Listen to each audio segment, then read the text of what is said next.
And we can go ahead and get started a few minutes early, because why not? Everyone seems to be here.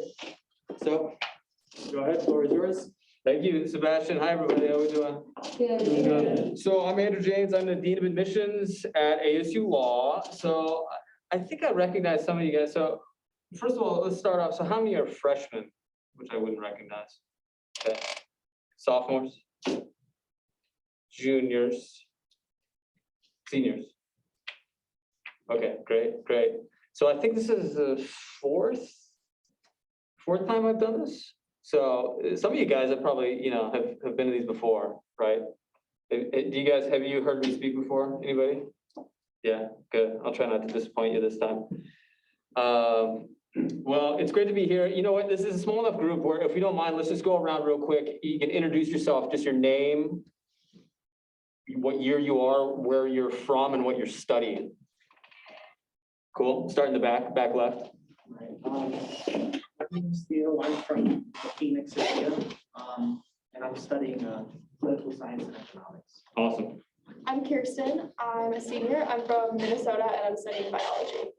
Great. I'm Brendan Seidel. I'm a junior from Seattle, and I'm studying business law. Where do you go to high school? UMClaw. Okay, I'm from Snohomish, so nice. I'm DJ. I'm from the suburbs of Chicago. I'm studying political science. Great. James, I'm from Houston, Texas, and I'm studying business law. Great. Good shit. Yeah. Astros. Also from Houston. Is that game on right now? Yeah. Yeah, What's the score? 5-1 Astros. Okay, I hope the Astros lose. Sorry. So does everybody else. Yeah. No, we all know there. No, I'm from Houston, Texas. I'm a poli-sci major. I transferred here. I'm a junior. Okay. And now, Great. My name is Danica Russell. I'm a freshman.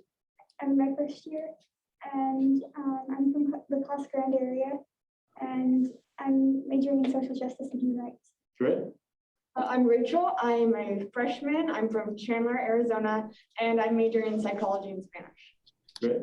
I'm Bader Alzir. I'm from Saudi Arabia. I'm a senior and I'm studying business law and finance. Awesome. Where are you from in Saudi Arabia? I'm Ella, I'm from Phoenix. I'm a sophomore and I'm studying political science. Great. I'm Roma. I'm a sophomore. I'm from Scottsdale, Arizona, and I'm studying business data analytics. Nice. I'm Michael. I'm from Colorado Springs. I'm a junior. I'm studying economics, sports business, and Spanish. Great. I'm Claudia. I'm a junior. I'm from Charlotte, North Carolina, and I'm majoring in criminal justice and minoring in political science. Very nice. What's up? I'm Ryan. I'm a first year. I'm majoring in business law and I'm from Houston, Texas. I know a lot of Texans, yeah. I'm Riley. I'm a third year. I'm from the San Francisco Bay Area and I'm studying economics. I'm Cassie. I'm from Phoenix. I'm studying political science and justice studies, and I'm a third year. Cool. My name is Monique. I'm a sophomore and I'm studying justice studies and psychology. I'm Sophia. I'm also a second year. I'm studying business law, justice studies, political science, and professional sales. Oh, yeah, you're playful. That's good. I'm Jonathan. I'm a senior. I'm studying justice studies and philosophy. And I'm from here. Went to Desert Ridge. Cool. Sebastian. Well, I'm pretty sure everyone should know me by now, and you read my application. I know you quite well, yeah. But I'm Sebastian. I'm from right here in Glendale. I'm a senior, and I majors in psychology, philosophy, and history.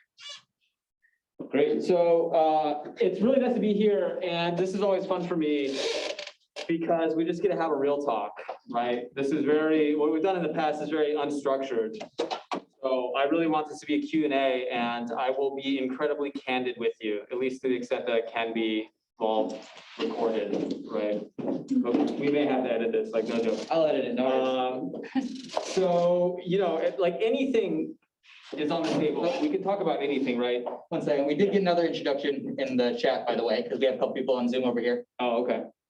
So we got Malia Ahmed, who's, hi, my name is Malia. I'm majoring in business law and business data analytics. She's a senior from Gilbert.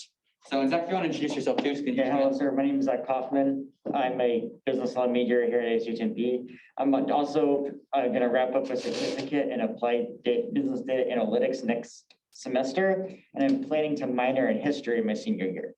Cool, great.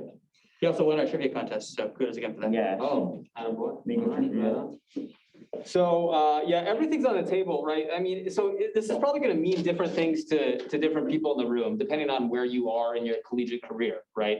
So I want this to be valuable for everybody. So I want everybody to ask questions. So I want the freshmen to ask questions. I want the seniors to ask questions, right? We can talk about different things. For the freshmen, it's gonna be pretty straightforward, to be honest with you. But, you know, one of the things I like to do is demystify the law school application process. We can talk about anything law school admissions. We can also talk about what it's like to be a lawyer. I mean, anything you guys want, right? I know you've had a number of speakers or will have speakers on different topics, right? So just to give you a little bit more background about me, I've been at ASU Law for 8 years. So before that, I was running, so I've been the Dean of Admissions for a little over 4 years now. And before that, I was running the Center for Law and Global Affairs. So my background is in international law and international intellectual property law. So I worked in DC for 5 years. Most of the time for a small international development organization think tank. And so I was working all around the world on primarily trademark and copyright issues, but also some patent policy work. So we'd work with, for instance, universities in the Philippines on technology capture and commercialization, or with indigenous artists in Colombia and Chile and Peru on kind of how to protect and promote their traditional cultural products, right? Pretty cool gig. I was a Fulbright student in the Philippines for a year. Went to the University of Wisconsin Law School, went to the University of Michigan for undergrad. I'm from the Seattle area, and that's me. So let's start fire away. Like anything you guys want to talk about. Actually, so the freshmen, let's start with you. You guys have any questions about what you should be doing? Because I can tell you what you should be doing, but do you have any questions? Who are the freshmen? Okay. What's the burning question you have right now? I know that since law school applications is a pretty strict process, especially with ASU being in like top 25. Yeah, I'm glad you know that. I know like the kind of major that you choose can really evaluate how much of a student you are. What are like weaker majors that a law school would look at versus a stronger major based on like difficulty or anything? So you should study whatever you want to study. You should not for a second really consider, I think, getting into law school as a reason to study one thing over another, right? Like one of the themes or one of the big takeaway points for you guys I want to leave is, don't do stuff just for like, because you think it might get you into law school. Don't do that, because you probably don't know, or you're probably wrong, to be honest with you. Do it for your own professional growth and development. So for majors, it doesn't matter. It really doesn't matter. I can tell you lately we like STEM majors, right? Something that pops out at us, but that's not necessarily going to give you an advantage over a French major, right? It's not necessarily, right? So study what you want to study, right? I mean, college is one of these times in your lives where you can do, I mean, you're never going to have this experience again. You're never going to be able to dive into these topics again. So enjoy it, right? Don't just think, oh, this is going to look good on my law school resume, or this law school's like this major more than other majors, because they don't. We want people from all over the academic spectrum, right? So follow your heart. Yeah. How important are your extracurriculars when looking at the application? So extracurriculars, let's talk about jobs. Well, okay, so let's tie in jobs and extracurriculars, right? How important do you guys think it is to work like at a law firm or have some kind of legal experience before you go to law school? How many think? That's it? No, I think most of you are right. Yeah, it's like this. You know, it doesn't really matter that much. It's more for your own professional growth and development, right? Like law school is a big commitment and it's expensive. So you kind of want to have a handle on what it's like to be a lawyer, practice law, or work in a law-related field before you kind of dive in, right? But to be honest with you, if you go work at a law firm, are you can be okay standing? Oh, I'm good. Okay. I usually do this. Okay, good. Don't just go work at a law firm because you think it'll look good on a resume. Because you know, there's thousands and thousands of applications we get. You know, people have, oh, I worked at this law firm. That's great if you do. Honestly, like you'll get some good experience and it'll open your eyes to what it's like. But don't just do that because you think law school's like that, because we don't really care, to be honest with you. Extracurriculars. So, yes, right? But I think we're kind of beyond the whole, I don't know, you guys, I don't know if you grew up with this as much as I did, maybe more so. You don't have to do everything under the sun, right? And spread yourself too thin. That doesn't look great. We see a 2-page resume. We'll talk about resumes in a second. You don't need a 2-page resume. Everybody should have a 1-page resume at this stage in your life. Even I have a 1-page resume. So don't try to do everything. That just dilutes it, right? Pick a few things and do it well. Like become a leader in a particular student organization, right? If you're really passionate about some kind of cause, then create an organization if it's not there already, right? We like leadership positions. We like people who are creative, people who have a passion, right? And do something about it. I think your involvement in this organization is great. It can really open your eyes, right? Yeah, become an officer in the organization, that looks good. When I saw that in Sebastian's resume, I knew it. It's like, yeah, it looks good, show some leadership and putting together these programs, like that's really important, right? But to do 6 things and like only an hour a week here, I mean, it's not going to be as helpful, I think, generally, as if you really commit to a few things, especially if it shows some progression, right? So does that help a little bit? Yes. But at the same time, if you one of these people wants to do a lot of different things, do it. I mean, again, it's just, if that's what gets you going, then go ahead. Again, your own professional growth and development is very, very, very important in this process. Okay, freshmen, what else? Yeah. What was it like looking at international law? You see all my gray hair? Yeah, it's from just being jet lagged all the time because I was traveling all over the place. It's great. So one of the things you learn in law school, or maybe you guys have heard of, is that people say there's no such thing as international law, right? You kind of get what that means. Like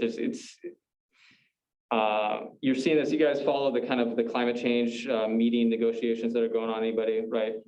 One of the big problems is like the U.S. hasn't gotten its act together and passed legislation that will, committed to do certain things. And so, anyways. International law, in a lot of ways, is just working with, say, a country, like what I did, working with a country to help them in their own domestic system. So a lot of it wasn't so much international law, but they will be party to certain treaties. Like if you're a member of the World Intellectual Property Organization, you have certain commitments, right? And so you need to, back those up. It's great, but it's a lot of fun. ASU has a DC program. You guys done the DC program or gonna do something in DC? You should think about it, right? Well, I might go to Georgetown, so. True. But there's a building. It's the Barrett and O'Connor Center. Have you guys even heard of this? I hope. The Capital Scholars Program, right? Yeah, I mean, you could spend a semester out in DC. Okay. Anyways, as a law student, you can spend up to a year. But there's lots of great opportunities to complement what we have going on here in Arizona. But there's 2 types of international law jobs, right? There's like if you work in the private sector. So maybe you have clients who have a lot of trade, and you have an Arizona company that does a lot of trade with Mexico, right? So you may be doing a lot of deals with Mexico. That's one example. Another example is if you're a lawyer in the State Department and you negotiate some of these treaties, right? So Professor Bodansky at ASU is like one of the top international environmental lawyers in the world. He's heavily involved in, what's going on at the international level. That's a different type of law. Does that help a little bit? Okay, other freshmen, what else? Who are the other freshmen? Yeah, did you ask a question yet? No, I'm trying to think of one. Okay, let's talk about grades. How about that? What's the best thing you can do as a freshman? Get good grades. Sophomore, junior, grades are really important, right? It's the one thing you have control over right now, right? And don't worry too much about it if you had a bad semester or, stuff happens. But do well. Take the classes that you want to take, explore topics that interest you, and then get good grades. Right, that's going to be really, really, really important when it comes to law schools. It's just going to give you a lot more options than if you don't have a great GPA. Some majors are harder than others, and we see that, right? So sometimes like a double E major, maybe get a 3.5, whereas an English major, I was an English major, 4.0, right? So there is a disadvantage having a 3.5, to be honest with you, right? But there are perks that come with that too. But GPA really, really, really, really, really important to do well, right? Sophomores. Hit me, sophomores, hit me. Yeah. Does taking the LSAT more than once or 1 to 2 times negatively affect you? Not at all. Oh my gosh, take it a lot. Yeah, I wish I was in your shoes. Back in my day, people really only took it once. That sucks, right? Take as many times as you need to, honestly. I was just looking at an application today or yesterday, I took it like 8 times. Yeah, yeah. Did quite well, a couple of times too. Law schools only take your highest score. We do look at it if you keep taking, like if there are huge jumps in your score, that's something we look at. But in general, take it as many times as you need to. 3, 4, 5 times, right? That's okay. It's okay. LSAT's the most important thing. The most important thing. Yeah. You say huge jumps in scores. Do you look at it negatively or positively? It just raises a little bit of a red flag, but it can be neutral, right? You know, I've seen people go way up and I've seen people go way down. And usually if you have a big difference in your score, you want to have an addendum of why. And then that helps, right? But take it a bunch. I mean, you know, and while we're on this topic, there's so much bad advice out there. There's so many good questions like online, right? So many good questions. So much bad advice. Like people, you know, it's like when you have something wrong with you and you search your symptoms online, you start to worry, like, oh no, right, what do I have? And you think you have one thing, you go to your doctor and it's something totally different, right? That's how I would kind of portray information online about law school admissions, right? Go to the source. I'm your doctor, right? Law schools are your doctors. If you have questions, go ask them. Because what you'll find online is either wrong or it's usually very black and white and there's no gray, right? And so much is in the gray. Sophomores. Yeah. I've heard you need to like stand out a bunch, like that really helps. So what would you say like makes someone stand out? Ooh. So many different ways to stand out, right? One is to get to know the law school before you even apply, right? So that was pointing at you. So, you know, one of the things, most schools don't interview, right? There's too many applicants. We had close to 6,000 applicants this past year, way too many, right? But, you know, if we meet people, we tend to remember them. So, you know, that's one thing you can do to stand out is show some genuine interest and get to know the law school, right? Come to some of our events. You know, COVID's been weird, so, but it's often come to some events, get to know the admission staff, me and my team, right? For instance, or whatever school you're looking at, right? Send them a note, go visit if you are, it depends where you are. That can help you stand out, right? A really good LSAT will help you stand out. A really good GPA will help you stand out. A really good personal statement will help you stand out. A really good story will help you stand out, right? It can be a lot of things. It can be a lot of little things combined, right? It's really probably anything you can think of will help you stand out. Having a letter of recommendation, let's talk about letters of recommendation real quick. They don't matter unless it's somebody that's important to the law school that you're applying to. That's my take, okay? And I need to back up a second and say everything I'm telling you, you need to take with a grain of salt because it's not gonna be the case at every law school, right? ASU, we do things a little different. You guys know, most innovative, you know, university in the world. Yeah, we do things a little different, we do. So everything I say, you have to take with a grain of salt, but you can pull kind of, you know, trends from what I say. Yeah, ASU doesn't even require letters of rec, do they? No, because they're meaningless, I mean, for the most part, right? What do you think? I've read thousands of these things. They're all the same, you know, unless somebody says something bad, right? They're all the same. You're not, you know, they don't give you any real good insights because most letters aren't very, I mean, they're fine, but they're not very good. So, however, I was gonna say, funny story on that point. Like, I actually didn't figure out how to do the LSAC thing, how to send my letters of rec until after I already got into ASU. So I realized, like, after you guys sent me the acceptance email that I didn't actually send you guys any. Yeah, oops, I guess I probably muttered under my breath, thank you. No, but if it's, so for instance, have anybody taken a class with Dr. Crow? No, okay. Some of our prominent alumni, like these are people where when we see a letter from somebody important, we're like, oh, okay, this carries some weight, right? So keep that in mind. Obviously, with some schools far away, like who knows if you're gonna have any kind of connection there, maybe not, right? But letters of rec, really don't sweat them whenever it comes time. It's good to get to know your professors. It is, with the intention of maybe them writing a letter, right? Because some schools do require that, right? So you want to have some professors who know you well. And not just like, so many of these are like, this person did well in my class, and you can tell the professor does not know the student at all. It's like, what's the point? So get to know your professor a little bit. Okay, very important if you can, at least one. Okay. Any more sophomores? Juniors? Okay. There's questions? Okay, it's good. Okay, we'll start here and we'll go back. Yeah. Question? I have two. Okay. The first one is so it's more of a personal statement thing. Okay.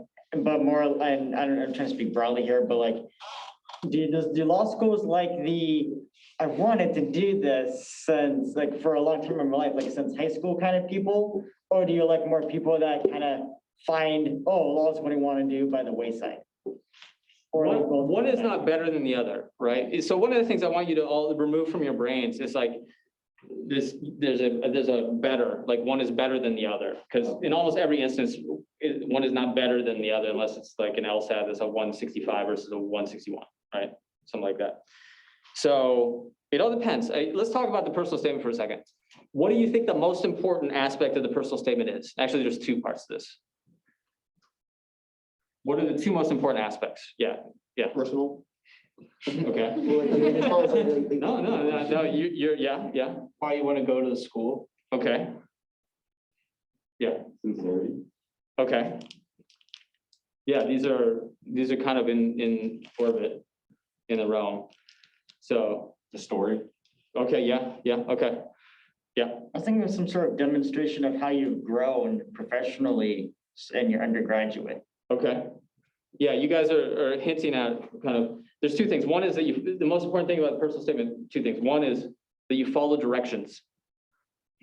If we say your personal statement should be no more than 2 pages, don't send 3 pages because we get upset. And it shouldn't be 2 pages in 1 line. You know what I mean? It's not following directions. Follow directions. And your personal statement is your opportunity for us, the admissions committee, to get to know you. This may be your only chance, other than maybe your resume kind of gives a picture, and hopefully it does, of who you are. But your personal statement should be, I want to get to know your personality and who you are. Some things within that, right? So this is going to vary by school. So who said why you want to go to school? Yes, absolutely, for us, for sure. Love it. It's in our application instructions. This is an opportunity for you to say why you want to go to school here. If I don't see that, then, it gives me a little pause. But sometimes they don't want that. That's why you got to read the instructions. If the school says you should submit a separate statement, why so-and-so school, then don't put it in your personal statement. Right? But yeah, I want a story. I want to get to know you. Like, who are you? Right? This is your opportunity. Show off your writing skills, but also like make it interesting. This is something I say every year. It's like we read so many of these things, and so many are incredibly boring. They are. Don't rehash your resume. We got your resume, right? I want to go on a journey with you. I want to learn who you are in 2 pages. I know it's tough, right? So I want you to focus more on you, not on other people, but on you. Sometimes it's good. You can frame something by talking about somebody in your family or somebody who's inspired you. But I want most of it to be about you because I want to learn about who you are, right? So I want it to be engaging. For us, it should be interesting. There should be some bit about why you want to go to law school, right? It doesn't have to be much, but a little bit, some kind of connection, right? And then I'd love to see a little bit about why you want to go to ASU Law, right? Again, but you got to follow the instructions of the school. Very, very important. You have a second part? Yeah, the other one is I actually think you helped answer it. We're talking about how one background might not necessarily is not strictly better than the other one. Right. Because I was also going to ask about like you know, for me personally, I've spent a lot of time going to school and then doing homework in the afternoon Sure. and working at night. Sure. I mean, my life's much more better than that, but you know. That's a lot of it, man. That's a lot of it. It's okay. Well, if you were to characterize it that way, like in a self-deprecating way, you could say that. Yeah. Versus like, you know, people that maybe they weren't working outside of school. Sure. And then they spend a lot of time like doing extracurriculars. So like, does like working outside of school, how does that tend to impact applications? No, everybody's different, like, you know, and certain circumstances, you know, mean that maybe you work. That's fine. It's totally fine. I want to get to know you better, so tell me more about that, or, you know, just present who you are, right? It's not, one is not better than the other. Okay, next question. Yeah. I saw you speak freshman year at Sandra Day O'Connor, and I like took a lot of your advice, right? But I was not really sure what I wanted to do. Yeah. At that time when I was a freshman. Yeah. 2 years and like a whole pandemic later, I kind of got more interested in like diplomacy, politics, stuff like that. Good. MLS degree Yeah. from Sandra is something I'm really interested in getting. Good. What do you like recommend for that to get into? Let's talk about that. So the different degrees we have at law school, right? So JD is the main one, the bread and butter, right? It's a 3-year program, right? 88 credits to graduate. You need to have a JD in order to sit for most bar exams around the country, right? Okay, so then there's Masters of Legal Studies, and we also have some variations of that, including the Masters of Sports Law and Business, which is awesome. Masters of Legal Studies is for people who want to learn more about the law, but don't want to become practicing attorneys. And there's a lot of perks in that. It's only 1 year, right? So law school is expensive. We can talk about that too. It's 1 year and it gives you a really good foundation, and it's a master's degree, and there are a lot of jobs that it's going to give you a leg up on or be a requirement for, right? So compliance jobs, for instance. Yeah, if you want to go, say you want to work in diplomacy or foreign affairs, and MLS could be really good. You could focus a little bit on international law, for instance, right? That could be great because I've never practiced law. I'm a licensed attorney. I've never practiced law. The JD was incredibly important to what I've been doing. Absolutely necessary. It's, you know, I'm not sure because I haven't been practicing law, right? So the MLS can be a very good option, right? And really set you up well. Don't feel like you have to get a JD. Again, 3 years, very expensive, right? It may not make sense for your goals. So that can be a real good option for you. I mean, if you don't want to practice law, you're just gonna have to weigh the training that you get with the JD is unparalleled. So the critical thinking skills, the analytical abilities that you develop, you're not going to get that anywhere else, but you will get a taste of it in the MLS program, right? And you'll have a very good foundation. Does that help? Yeah, no, that's perfect. Yeah. Do you have like any, I mean, I know this is kind of like contrary to what you said, but on the website, it said like, they have a focus on letters of rec, high GPA. Oh yeah, the process. I'm not as intimately familiar with that process. Yeah. But I'll be happy to hook you up with the folks that do. Yeah, that'd be great. It's not as intense as the that's JD, what I thought. the admissions process. Yeah. Okay, cool. So grades are important. Yeah. But yeah, no, LSAT. You I know, wasn't sure. Yeah, no, it's a big, big relief there. Yeah. Yeah. What else? Okay, who's next? Yeah. I was gonna ask about the LSAT. I was reading that, like this past admission cycle, like there was like Way up. LSAT across the board, like Way up. schools. Yeah. Yeah, way up. Have you heard of like from your colleagues or just like from ASU in general, like, like introducing a different, like, I guess factor in the admissions, like submission, like you guys gonna like introduce something, like something stand out, I guess, in a sense, or like to replace that, or? So the LSAT's here to stay I mean, there's also the GRE. Some schools are accepting the GRE. I want to let you know there are problems with that though. So not all schools are accepting it. And there are issues with how schools handle them right now. So it's not really kind of out there known. I would highly encourage you to take the LSAT if you want to go to get into a JD program, right? So scores have been way up. There's a few theories of why. One is the LSAT Flex, which is no longer being offered. It was only 3 sections. I don't know if any of you guys took it, but it's only 3 sections. The normal LSAT used to be 5. Yeah, I took the Flex. It was a relief is what it was. Yeah, it's only 3. Number 2, you get to take it at home rather than in some foreign environment, right? And that can really help people. And then another theory is that people had more time to study because of COVID, right? So scores have been way up, and they're up again this year too. And applications are also up again this year, which is not great for you guys, but it's good for us. Do you know what the average went up to on the LSAT? Like, is it still like low 150s or? For the 50th percentile, I don't know the 50th percentile off the top of my head. Our 1L class is 166, and that's the 91st percentile, I think. But yeah, I'm not sure. It might be like 154 or somewhere around there. I don't know off the top of my head. Yeah. Oh, and just to hang with that, do you think it's becoming more solvable, the LSAT? Okay, so scores have been higher. And, it may be some of the things that I just mentioned. They've been tweaking it. It's now 4 sections, if you guys didn't know. So they added another section back in. I forget if it's an experimental one or not, because I think that when it was just 3, when they dropped it down, everyone counted. And so I'm not sure if the 4th one that they added back in is an experimental one or if it's graded. I think it's experimental one. It is experimental. Okay, so they may have reintroduced that, right? But it's still a lot better than 5, geez. And I think they tweaked the games or are going to tweak the logic games. I don't know if you guys are familiar with, there's a lawsuit about, I think, blind people and their ability to do some of the logic games. Anybody, does it ring any bells for Yeah, anybody? because they can't diagram as much. Yeah, exactly. So that's Yeah. like, we did a logic games work through and a lot of it was diagramming. Yeah. So I think they either have changed that or are going to change that. Yeah, but it's people are doing well. So just study. Let's talk about that also for a second. Study for, very important. You can do better as you learn, right? Don't feel discouraged if you don't get the score you want kind of on your own or even after a prep course. Keep studying. We've seen people do very, very well. What else we got?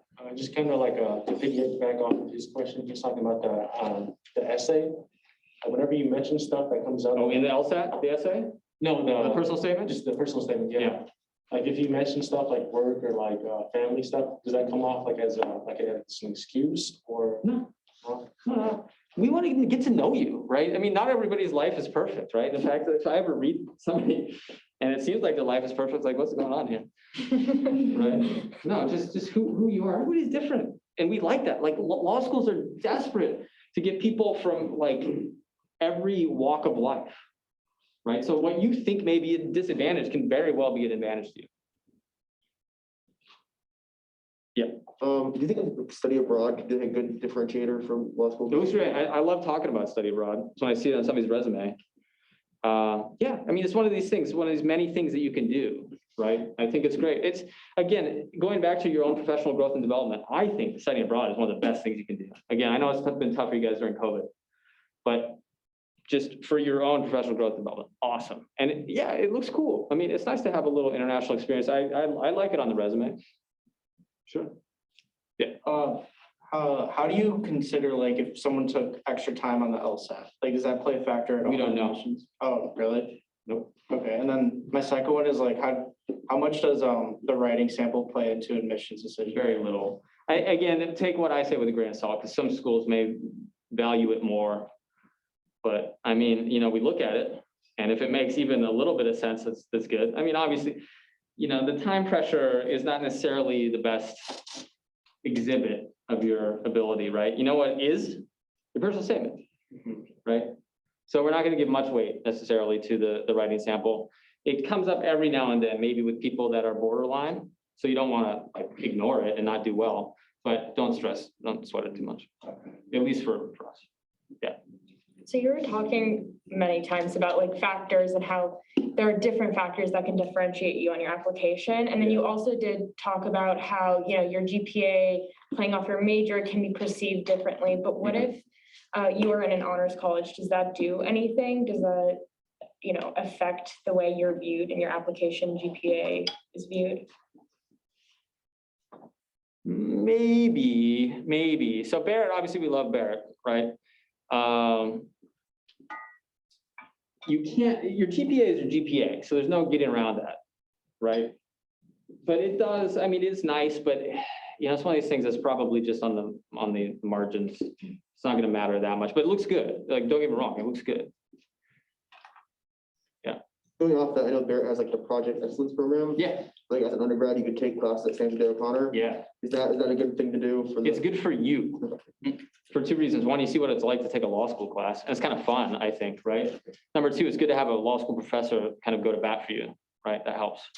But it's not going to be a differentiator, but those two things can be very, very helpful. Yeah, it is a lot of fun. I took the international law one with Dr. Felmuth. Yeah, I enjoyed it. It was a good time. yep, absolutely. So do it if you can. I think it's great. And try it out. Does someone who went to ASU for undergrad have a leg up on someone who went somewhere else? No. The only leg up that I can really think of is that we have something called our ASU Achievement Program where you can get into the law school without taking the LSAT, and that's a tremendous advantage. So there are certain requirements. If you are unaware of that, there's an ABA rule that allows schools to take up to 10%, and nobody takes nearly that much of their class from this type of program where you have to meet certain GPA requirements as well as SAT or ACT score. And if you meet that, yeah, you can matriculate to law school without taking the LSAT. Our, you know, classes the past few years have been 62, 63% non-resident. So more and more we're drawing from outside the state. And ASU is our biggest feeder, as you can imagine. And we love ASU students, but it's like just seeing somebody from ASU, other than maybe us thinking that you're more serious about coming here than somebody applying from New Hampshire, right? So it can, I guess it can help, but it's, I mean, it's not like not a big factor. We'll go here and then here, yeah. But if you do get in through the achievement program, Yeah. you're not able to get any merit-based scholarships, right? 'Cause No, you do. LSAT? No, you still do. Everybody gets a scholarship. Oh yeah, we give everybody a scholarship. You get a decent scholarship through ASU Achievement. The danger, okay, so if you're not a great test taker and you don't want to bother with the LSAT and you have good GPA, then ASU, and you want to go to ASU law, that's a great way to do it, right? You can hurt yourself by taking the LSAT, right? If you don't get a great score, then that may be, you know, a deny, right? So that's a more kind of nuanced conversation that me and my team are happy to have with you, but just be aware that there is this option out there. There are definitely pros and cons to it. This is sort of related to that question, but in terms of your career after law school, what's the general perspective on someone going to law school at the same university as their undergrad? Because oftentimes I've heard that employers usually don't prefer that, but I'm not really sure how true that is. Oh, that couldn't be farther from the truth. Oh my, yeah. That's no way. Doesn't matter one bit. Are you kidding? Yeah, I mean, you know, in terms of where you go to law school, it can, depending on, I don't know, what you want to do. There's so many factors that come into that decision, right? But there's absolutely zero downside to going to law school where you went to undergrad. No. In fact, it can, yeah, like I just said, it can help a little bit in that we know you're more serious, right? When I see people from Delaware, like what's, you know, unless they have a good reason, like why do you want to, right? So yeah, employers, no, in fact, I think it can help you, especially with local employers too. Somebody, because you have a lot of our alumni, obviously in Phoenix, for instance, if they see, oh, you're a double, that's awesome. You know, they like that, right? And it's not going to hurt you farther out. Say if you want to end up in Southern California or something like that. They're not really gonna care. Sorry, I have a quick question from Zoom real quick. So Malia wants to know, she says, I'm applying to law schools right now. And one concern that I have is whether or not I would have a good chance of acceptance due to a stronger GPA and a lower LSAT score. Would you say being a splitter is a disadvantage? What advice do you have for splitters? Okay, let's talk categories. Can I draw on the board? Is this gonna work? Okay. Okay. This is very important. Okay, so let's say this is LSAT. Okay. This is GPA. Is this gonna work? I think this is gonna work. So the way you can think of it is you're basically gonna fall into one of four categories, right? There's the people who are at or above a school's target medians. And I'm gonna have to unpack that a little bit, but I'll wait, okay? At or above the school's target medians on both LSAT and GPA, right? So there's lots of different terms for that. Let's just call it both. Somebody who's a both is at or above a school's target medians, right? LSAT and GPA. Somebody who is below both, let's just say is a neither. Okay, does that make sense? So I'll give you an example. If our 1L class right now is 166,385, those are the medians. Somebody who's a 168, 3.9 is a both. Somebody who's a 159, 3.5 is a neither. Okay, and again, these terms aren't widely used, so just for our purposes right now. When you hear the term splitter, again, I like to qualify what that means because splitter isn't obvious. So we'll say GPA splitters and LSAT splitters. An LSAT splitter is somebody with an LSAT at or above a school's target median and a GPA below. Let's say 170 and a 3.1 LSAT splitter. GPA splitter, 3.95 and 154, right? GPA splitter. That makes sense? Okay, 4 categories. I guess this would be, I don't even know. I don't even think about it this way. Okay, ignore this. Let's ignore that. I think about it visually in my head a different way. So basically both neithers, LSAT splitter, GPA splitter. Okay. And when I say target medians, this is very important. And not everybody kind of fully realizes this.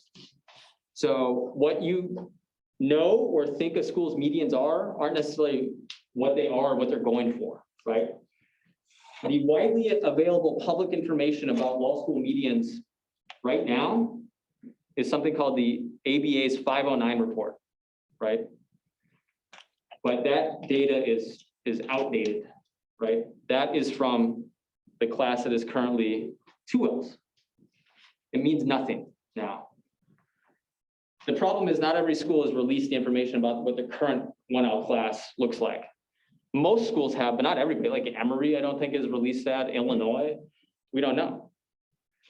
So you have to like look at a school's, basically from about August until the end of November, if you want to know what a school's medians are, you really have to go look at their website and see like a release and when they talk about their 1L class, right? Because you may not know. So on top of that, that's going to be old information. I can tell you, if we're at 166,385 right now with the 1L class, we're not going for that again. Right? We're trying to go up. Everybody's trying to go up, especially in this environment. Because the applications are way up, LSAT scores way up. So when you think about if you're a both or a neither, you may not know. The school may not know, to be honest with you, like right at this moment. So there's a little bit of guesswork involved. For you, I would always say, add at least a point LSAT to what the school is currently at. Add a little bit of GPA, like at least 0.02 on the GPA. So if we're at 3.85, think a little higher, right? So you have to keep that in mind. So if you're a both, man, that's great. You know, schools love, obviously, like that's the best you can be, right? If you're a neither, it's gonna be very tough. That's where certain programs are going to come into play, like the binding programs, for instance. It's very tough to get into ASU law unless you, as a neither, unless you apply through the binding program. Something to keep in mind. LSATs are in shorter supply than, high LSATs are in shorter supply than high GPA. Right? For every 170 LSAT, there's 5 3.95 GPAs, right? So if you're going to be a splitter, it's better to be an LSAT splitter. However, if you have a high GPA, that's great because schools still really need high GPAs. And then your LSAT is kind of like, is it within the realm? Is it at least at the school's 25th percentile or so?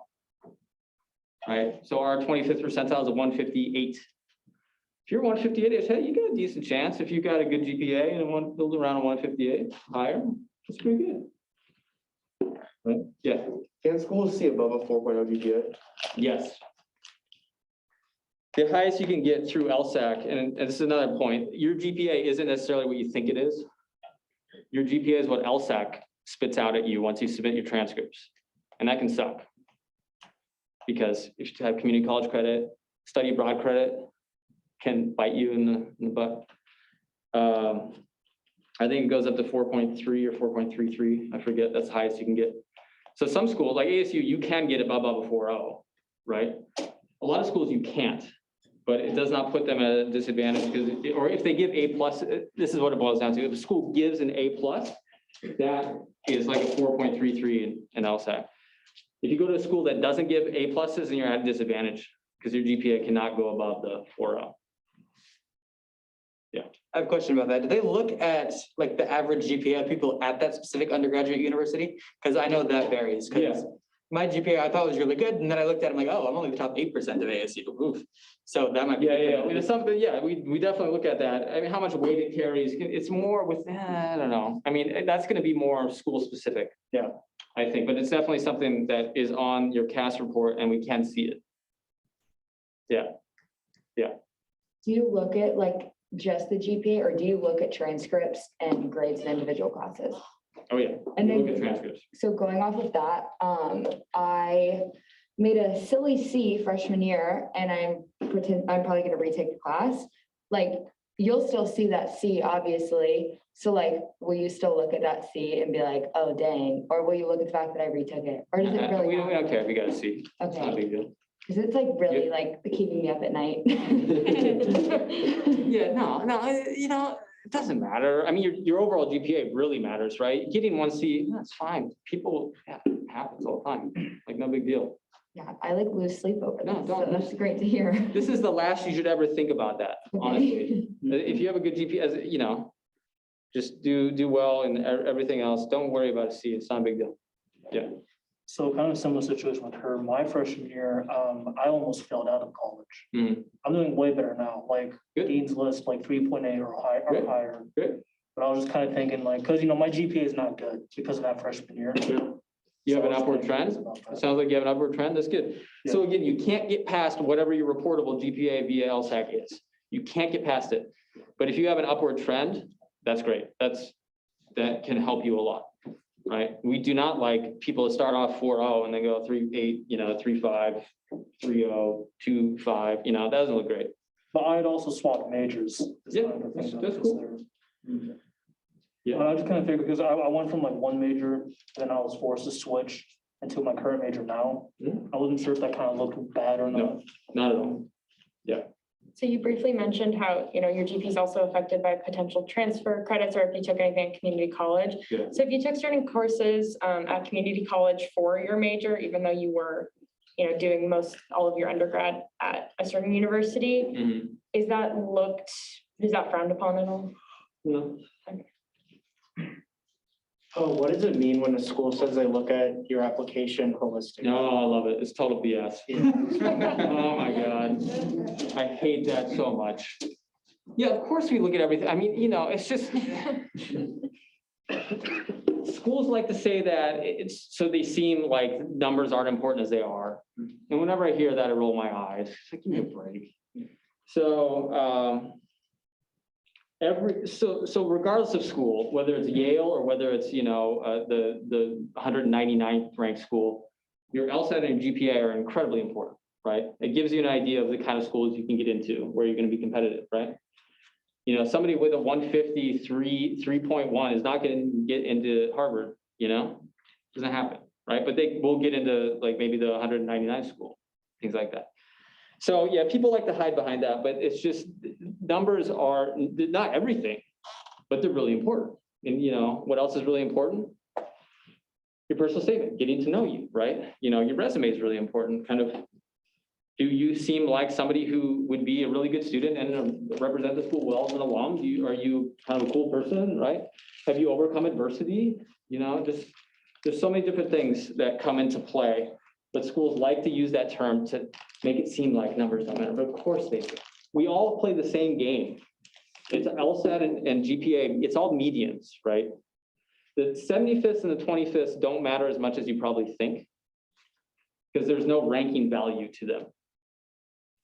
They matter in some cases because, like bar pass, for instance, we're very interested in admitting and enrolling people who we are confident can pass the bar exam. Very, very, very important.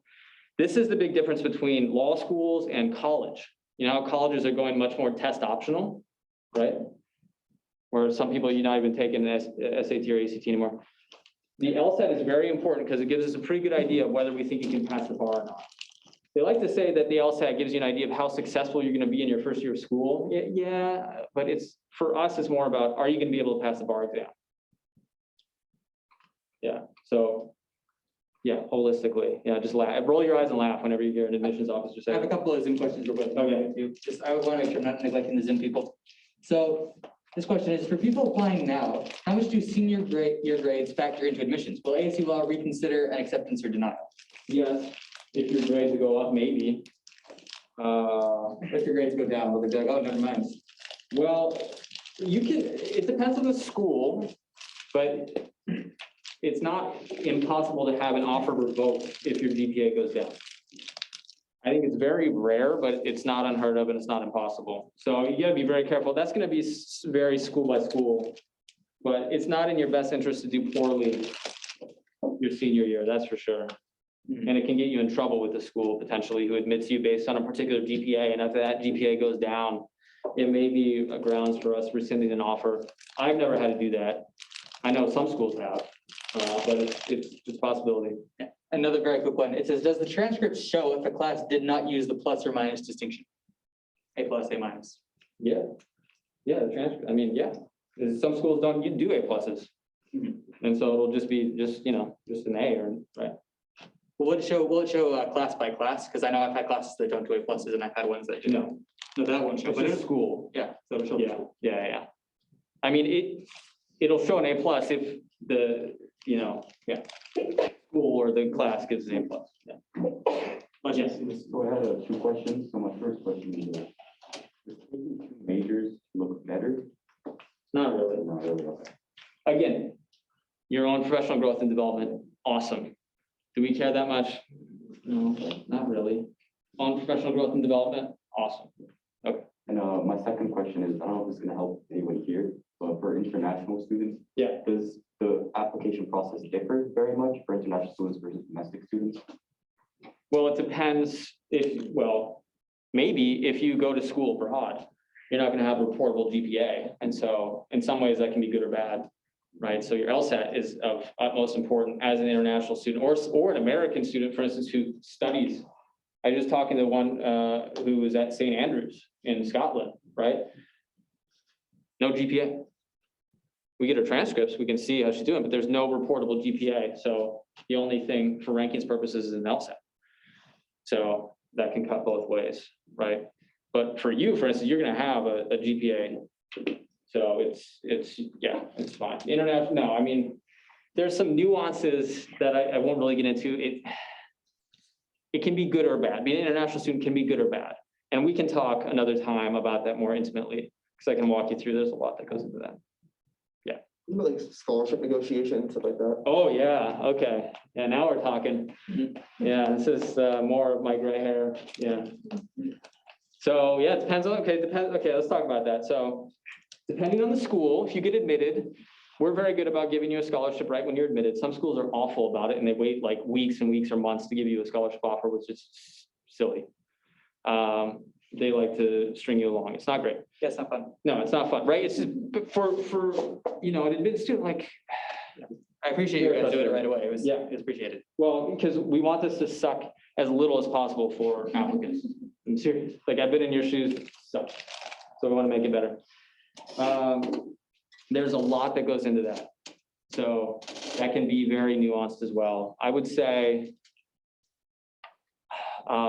it's something to do if the school allows you to. Sure, why not, right? Whether you'll be successful or not there's so many factors that go into it. Some of it's timing, some of it is the offers you're putting forward, some of it is your seriousness of actually attending the place versus just gaming it, we can see through it a lot of times and it'll make us upset if we think you're just using us for more money than another school. Sometimes I've seen other schools actually yank an offer based on that, yeah.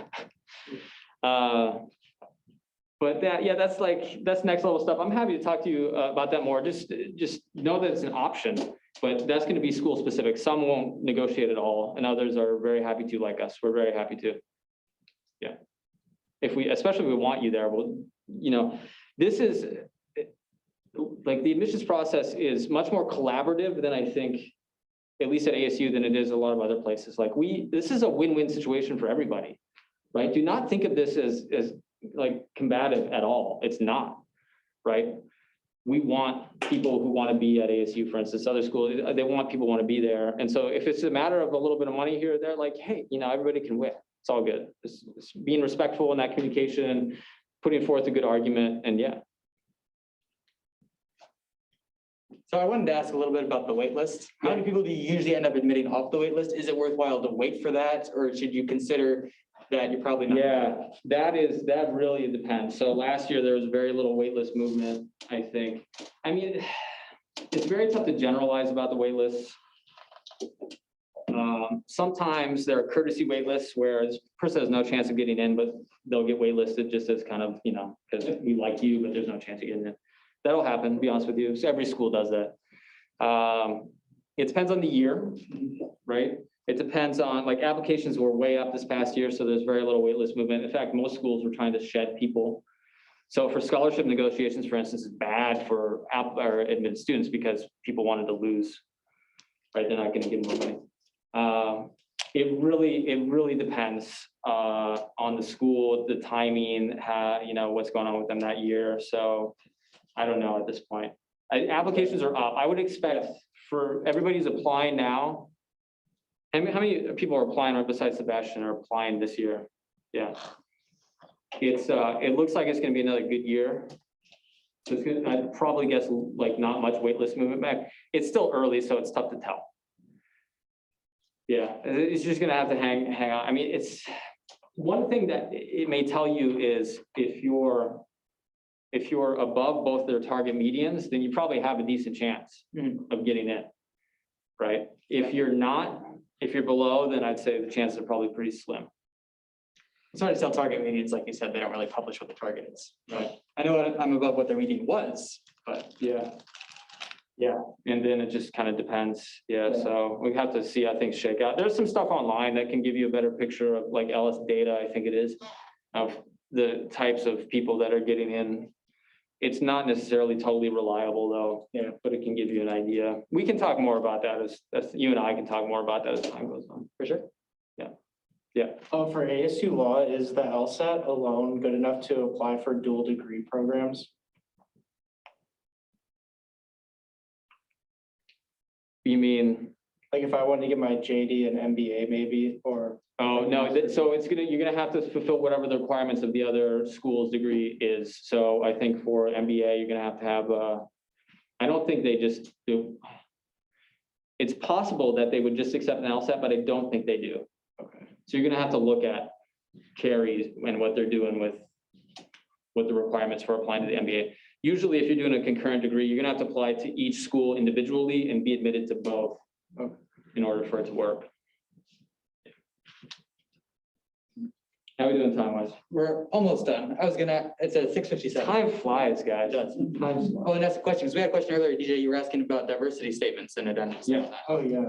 And so, and you were saying that someone Yeah, told you it's to important. always do one, no matter who you are. That's what I've heard from another class. Yeah, do it. Do it, absolutely. Anytime you have an opportunity to provide more information to the admissions committee, do it. Unless it's some BS thing about like, there are GPAs like, say the person has a 3.99, right? And they write a GPA, then I'm like, I got an A- in one class because I didn't feel well the day of the exam. I'm like, don't write an addendum about it, 3.99, right? But for a diversity statement, yes, write it. Right? Just pick something. I mean, diversity, usually schools, again, very wide kind of definition of what diversity is. So you can probably find something to write about. If you really don't have anything, then don't waste your time, but I'm sure almost anybody can find something to write about. Yeah. All right, well, we have about 2 minutes left. Any last questions here? Yeah. So like, I know you have the master in sports law and business. Yeah. Could you do a JD like MSBL, like both, or is that possible? Yeah, you can do both. MSLB, yeah, JD, MSLB. It's a real good thing to do. You can do it in, yeah, you can do it 3.5 years. That's a great thing to do. Like, oh man, if I could go back and do things over again, I would, consider doing something like that for sure if I was into sports. Yeah. Yes. More of a personal question, but how was your experience studying in the Philippines? Oh, so cool. Yeah, it was, I was right in the middle of Manila, which is a crazy, anybody been to Manila? It's a crazy city. But the people are amazing. I had a really good time learning about the legal system and learning more about intellectual property rights protection. Something for everybody's radar should be the Fulbright program. Like Dr. Mox, if you don't know, is amazing with that whole process. I'm on the committee that looks at applications. Think about Fulbright, study abroad is great. Think about Marshall, Truman, Rhodes, all those scholarships too, right? Everything. But it was incredibly important for my professional career, that experience, because I actually did it after law school. Most people do it after undergrad, but I did a Fulbright after law school, and it helped me get my first job. Like it was the key to me getting my first job, having that experience. Okay, I'm gonna collapse now. I've been talking for an hour. All right, awesome. That's it? Yeah. Okay, round of applause for our speaker. Everybody feel free to get in touch so you can look